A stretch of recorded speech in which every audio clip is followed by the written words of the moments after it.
Pag-usapan natin ang historical foundations of education in the Philippines. These are pre-Spanish, Spanish, American, Commonwealth, and Japanese. First, pre-Spanish. Pag sinabing pre-Spanish, dumating na o hindi pa dumarating ang mga Espanyol? Ang sagot ay hindi pa. Therefore, ang tanong sa board exam ay, who are the aboriginal settlers in the Philippines? In Tagalog, sino daw ang mga pinakaunang nanirahan dito sa Pilipinas? Ang sagot sa board exam ay Negritos. Ano po? Kapag tinanong, sino yung sumunod sa Negritos? Ang sagot ay Indones. At sino naman ang sumunod sa Indones? Ang sagot ay Malay. O ang mnemonics natin ay NIM. N-I-M. Ano ibig sabihin ng NIM? Negritos, Indones, and Malay. Ano po? Pero kapag walang sagot na Negritos, anong pwede mong sagot? Ang pwede mong sagot, Aita. Ano po? Sino yung sumunod sa Aitas? Indones. Sino yung sumunod sa Indones? Malay. Anong mnemonics natin? AIM. Anong ibig sabihin ng AIM? Aita, Indones, and Malay. Ito lumabas pa sa pre-Spanish. Pag tinanong, what is considered the oldest form of writing in the Philippines? Ang sagot ay baybayin. Kapag walang baybayin, pwede mo isagot alibata. Question, paano kapag baybayin, alibata, parehong nasa option, ang sagot mo pa rin ay baybayin. Question, lumabas pa to. Kung baybayin ang oldest form of writing in the Philippines, ano naman ang oldest form of writing in the world? Ang sagot ay cuneiform or cuneiform. Kapag tinanong, anong civilization ng cuneiform or cuneiform, ang sagot ay Sumerian. Sumerian civilization. Ito, lumabas pa to sa board exam. Kapag tinanong, ano naman ang sistema ng pagsusulat ng mga Egyptian, ang sagot ay hieroglyphics or hieroglyphics. Ano po? At kapag tinanong, lumabas pa to, what is considered the oldest form of communication? Ang sagot ay letter. Ano? Letter, liham, sulatan, ang pinakamatandang sistema ng komunikasyon. Next one, Spanish period. Kapag tinanong, ilang taon tayong nasakop ng mga Espanyol? Ang sagot ay 333 years. Marami impluwensya ang Espanyol dito sa Pilipinas. Pero lahat ng impluwensya nila can be summarized by 3G. Anong ibig sabihin ng 3G? God, Glory, and Gold. Ano po? O wag pong pagbabalik-balik ta rin ang God, Glory, and Gold. Naka-arrange yan based on importance. Ano? Nauna ang God kasi yan talaga ang pinakapinunta ng mga Espanyol sa Pilipinas. To indoctrinate Filipinos to Christianity. Para palaganapin ang relihiyong Kristyanismo. Number 2, glory. Pumunta sila para tasakupin talaga ang ating bansa. And finally, gold for the spices and resources kasi mayaman ang Pilipinas sa natural na kalikasan. Pero ang tanong sa board exam ay, which of the following is considered the most important influence of the Spanish period to the Philippines? Ang sagot ay Christianity. Ano po? So, relihiyong Kristyanismo ang pinakamagandang naidulot ng mga Espanyol dito sa Pilipinas. Next one, liberalize. Pag sinabing liberalize, ito po yung mga tao sa Pilipinas na hindi naman sobrang yaman, hindi naman sobrang hirap, sakto lang. Anong other term ng liberalize? Middle class, nasa gitna. Ano po? Pag tinanong, magbigay ng example, ang sagot, Jose Rizal. Ano po? Kasi si Dr. Jose Rizal, hindi naman sila sobrang yaman, hindi naman sila sobrang hirap. Nasa gitna, liberalized or middle class members of the society. Ano po? Ito pa, tinanong pa to sa board exam. Ang tanong sa board exam ay, what do you call the educated Filipino during the Spanish regime? In Tagalog, ano daw ang tawag sa mga nakapag-aral na Pilipino sa panahon ng Espanyol? Ang sagot doon ay, ilustrado. Ano po? Example niyan si Rizal, isang ilustrado kasi nakapag-aral siya sa panahon ng mga Espanyol. Ito pa, kapag tinanong, kailan nagsimula ang formal education in the Philippines? Kapag tinanong, kailan nagsimula? Ang sagot ay, under the Spanish period, nagsimula ang formal education. Kasi pag sinabi natin formal education, may school. Question, may eskwelahan na ba sa panahon ng Espanyol? Ang sagot, yes. May mga eskwelahan na. Ito, tinanong pa to sa board exam. Ano ang batas that liberalize education in the Philippines? Ang sagot na ay Education Act of 1863. Kasi ang Education Act of 1863, yan ang batas na nagsasabing maglagay daw ng eskwelahan sa bawat pueblo. Pag sinabing pueblo, town. Pag sinabing town, munisipyo. O ang Education Act of 1863, yan ang batas na nagsabing maglagay daw ng eskwelahan sa bawat munisipyo na para sa lalaki at para sa babae. Therefore, ang formal education nagsimula sa panahon ng mga Espanyol. Pero question, may bayad ba para makapag-aral ka sa Education Act of 1863? Ang sagot ay, yes, may bayad. Bakit? Praile. Mga pare ang nagpapatakbo. Ano po? So, basis ng mga praile, kaya noon, kailangan mo magbayad para makapag-aral ka noon sa panahon ng mga Espanyol. O next naman, kung sa Espanyol may bayad, kanino naman ng free public education? Ang sagot ay American period. Pag tinanong, formal education, ang sagot ay Spanish period.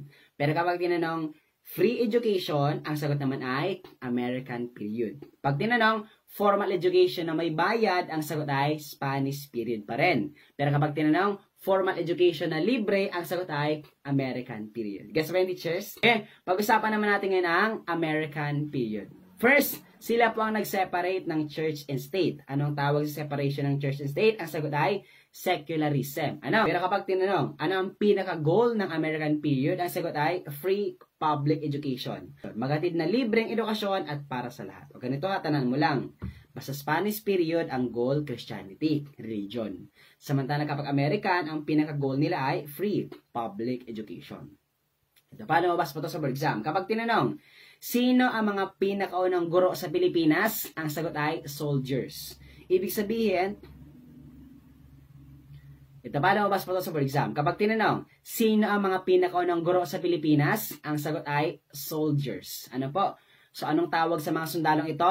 Thomasites. O, tinawag silang Thomasites kasi sakay sila ng barkong US Thomas. O, ganito ha, makinig sa akin. Ang ibig sabihin niyan, sa panahon ng mga Amerikano, ang mga pinakaunang guro sa Pilipinas ay hindi talaga guro. Ano yung mga pinakaunang guro? Mga sundalo. Na may daladalang baril at tanang pumatay kung kinakailangan. Ano po? Pero dahil sa may ibang responsibility ang mga soldiers, which is mag-educate. Kaya pinadala sila ng Amerika, lula ng US Thomas, kaya tinawag silang Thomasites. Next na impluwensya ng American period sa Pilipinas ay white-collar job. Pag sinabing white-collar job, ito po yung mga trabahong pang-opisina. Kasi ang mga trabahong pang-opisina ay ginagamitan ng puting kasuotan or puting uniforme. Ano po? At kadalasan sa mga white-collar job, ito po yung mga magaling sa academics.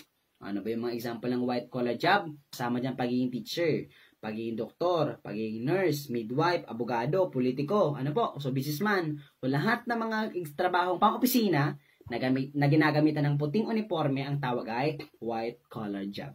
Next naman na pag-uusapan natin ay Commonwealth. Ano po? Pag tinanong, anong pinaka-goal ng Commonwealth sa education? Ang sagot ay nationalism and patriotism. Ibig sabihin, gawing makabansa, patriotic ang mga Pilipino sa Commonwealth. Ano po? Pero question, hindi ba kayo nagtataka? Bakit kaya ang goal ng education under the Commonwealth is nationalism and patriotism? Bakit kaya? Bigyan ko kayo ng hint. Ano po? So una, bakit kaya religion ang goal ng Spanish? Number 2, bakit kaya free public education naman ang goal ng American? O tandaan mo lang, sa bawat goal, may sinosolve na problema. Ano po? O ganito yan. Under the Spanish regime, ang hinatid nila religion sa Pilipinas, kasi bago dumating ang mga Espanyol sa Pilipinas, walang established na religion ang mga Pilipino. Ano po? Ang ibang mga Pilipino, mga pagano, mga hintil. Ano po? Sinasambaan kung ano-ano, mga buwan, araw, kahoy, bato, di ba? So walang established na religion. Ang solution to the context is religion. Ano po? Dahil walang established na religion, edi magatid tayo ng religion. Ano po? O next one naman, sa mga Amerikano, bakit kaya free public education ang goal nila sa education? Simple lang, ganito ano? Kasi tingnan mo, bago ang mga Amerikano, mga Espanyol muna. O tingnan mo, sa Espanyol, may eskwelahan na. Kasi nag-start na ang formal education. Ano? May eskwelahan na, kaya lang yung mga eskwelahan may bayad. Para makapag-aral ka, may bayad. So, problema yon sa paningin ng mga Amerikano. Kaya ang solusyon nila, dahil may bayad sa mga panahon ng Espanyol, ang solusyon dyan ay gawin nating libre ang education, free public education. Gets ba yung teachers? O ngayon naman ganito. Ang goal naman ng education sa Commonwealth is nationalism and patriotism. Sa tingin nyo, bakit kaya? Ito, bigyan ko kayo ng hint. Ano? Lumabas din to sa board exam. Ang tanong sa board exam ay, Filipinos suffered 3 waves of colonization. Ang Pilipinas daw ay nakaranas ng 3 yugto ng kolonisasyon. Ano yung 3 yugto? The Spanish, American, and Japanese. Then, ang tanong sa board exam ay, then what happened to our identity? Ano daw ang nangyari sa ating pagkakakilanlan makatapos sakupin tayo ng 3 yugto ng kolonisasyon? Ang sagot sa board exam ay torn identity. Torn, T-O-R-N. Anong ibig sabihin, sir, ng torn identity? Ang sinabing torn is a past participle of tear. O, di ba ang mga chichirya, may nakalagay tear here. O, pag ang chichirya, binuksan mo, buo na, punit na. O, punit. O, buo or wasak na, wasak. O, ganun din ang nangyari sa Pilipinas. Makatapos na sakupin tayo ng 3 yugto ng mga colonizers, iniwan tayo ng mga colonizers na wasak-wasak. Hindi na buo, punit na, kalat-kalat. That's why problema yon. That's why ang goal ng Commonwealth is, bago ang lahat, bansa muna. Bago ang lahat, pagsamasamahin mo ng Pilipino. Bago ang lahat, kultura muna. Therefore, ang goal ng education under the Commonwealth is nationalism and patriotism. Ibalik natin ang pagkakaisa ng mga Pilipino, yung sigla sa kultura. That's why ang goal is nationalism and patriotism.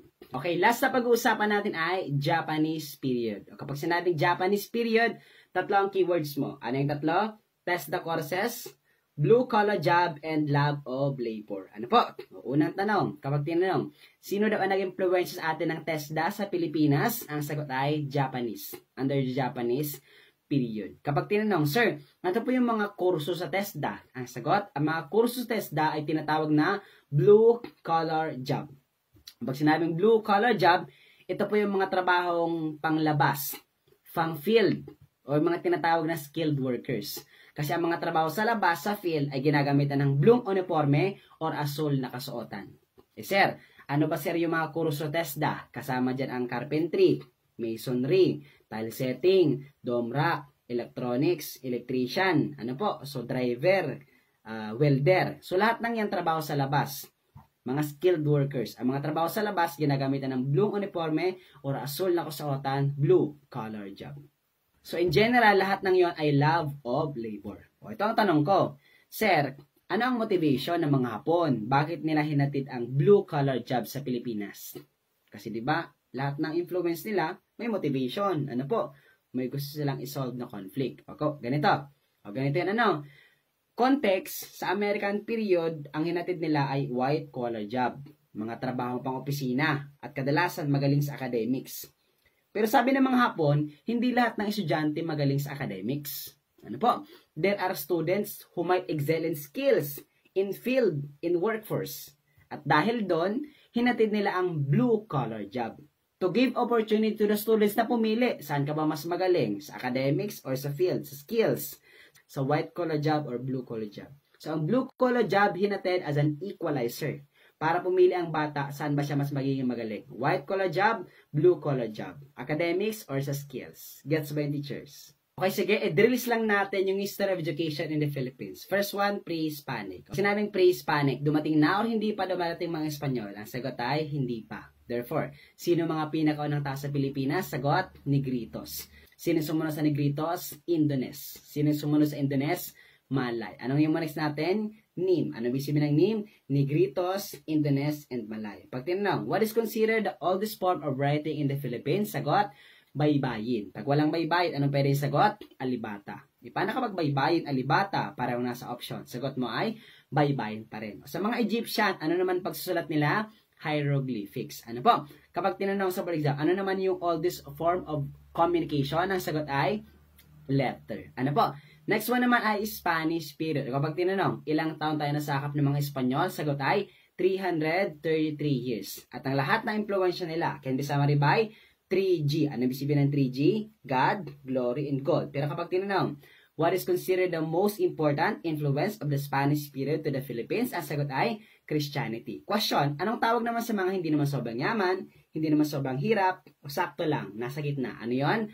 Liberalize. Anong other term sa liberalize? Middle class. Mabigay ng example, Jose Rizal. Question, anong tawag sa mga nakapag-aral na Pilipino sa panahon ng Espanyol? Sagot ay ilustrado. Question, may eskwelahan na ba sa panahon ng mga Espanyol? Ang sagot ay yes. So, ibig sabihin, kailan nagsimula ang formal education? Sagot, Spanish period. Question, ano yung batas na nagsasabing maglagay daw ng eskwelahan sa bawat pueblo? Ang sagot ay Education Act of 1863. Pero question, para makapag-aral ka sa Education Act of 1863, ano yun? Libre, may bayad. Ang sagot ay may bayad. Question, kung may bayad yon, kanino man ang free public education? Sagot ay American period. Question, sila ba ang nag-separate ng church and state? Ang sagot ay yes. Anong tawag sa separation na yon? Secularism. Question, sino mga pinakaunang guro sa Pilipinas? Soldiers. Anong tawag sa kanila?